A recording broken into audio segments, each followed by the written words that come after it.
দেশের ৩টি নদীর ৪টি পয়েন্টে পানি বিপদসীমার উপর দিয়ে প্রবাহিত হওয়ায় নতুন করে বন্যা পরিস্থিতির অবনতির আশঙ্কা দেখা দিয়েছে। বন্যা পূর্বাভাস ও সতর্কীকরণ কেন্দ্রের সোমবারের নিয়মিত বুলেটিন অনুযায়ী রংপুর, রাজশাহী, ময়মনসিংহ, সিলেট এবং ভারতের আসাম ও মেঘালয়ে ভারী বৃষ্টির পূর্বাভাস রয়েছে। বর্তমানে কুশিয়ারা নদীর ফেঞ্চুগঞ্জ ও মারকুলি সুরমা নদীর ছাতক এবং সোমেশ্বরী নদীর কলমাকান্দা স্টেশনে পানি বিপদসীমার উপর দিয়ে বইছে।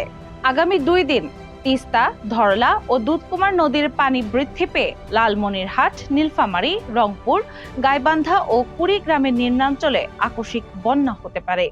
বিগত ২৪ ঘন্টায় সুরমা নদীর পানি বেড়েছে এবং কুশিয়ারার পানি কিছুটা কমলেও আগামী ৩ দিন এই উভয় নদীর পানি আবারও বৃদ্ধি পাবে।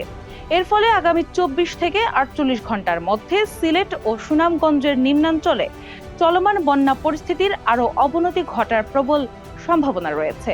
একই সাথে সারিগোয়ান, জাদুকাটা, জিঞ্জিরাম, সোমেশ্বরী, ভুগাই ও কংস নদীর পানি বৃদ্ধি পাওয়ায় সংশ্লিষ্ট অববাহিকায় পানি দ্রুত বাড়ছে।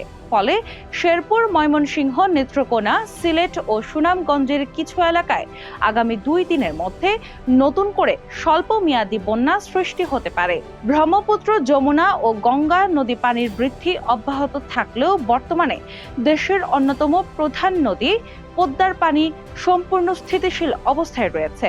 আগামী ৫ দিন ব্রহ্মপুত্র ও যমুনার পানি বেড়ে কুড়িগ্রাম, গাইবান্ধা, জামালপুর, বগুড়া, সিরাজগঞ্জ ও টাঙ্গাইলের নদী তীরবর্তী নিম্নাঞ্চল প্লাবিত করতে পারে। উত্তরাঞ্চলের আপার করতোয়া, আপার আত্রাই, টাঙ্গন, পুনর্ভবা, মহানন্দা, যমুনেশ্বরী ও ঘাঘট নদীর পানি বৃদ্ধি পাওয়ার প্রবণতা লক্ষ্য করা গেছে। আগামী ৩ দিনের মধ্যে নওগাঁ ও নাটোর জেলার কিছু এলাকায় আত্রাই ও ছোট যমুনা নদী সতর্ক সীমায় পৌঁছে নিম্নাঞ্চল সাময়িকভাবে প্লাবিত করবে। দেশের দক্ষিণ পূর্বাঞ্চলের চট্টগ্রাম বিভাগের সাঙ্গু নদীর পানি বৃদ্ধি পেয়েছে এবং আগামী ৩ দিনে এই অঞ্চলের হালদা ও মাতামুহুরী নদীর পানিও দ্রুত বাড়বে।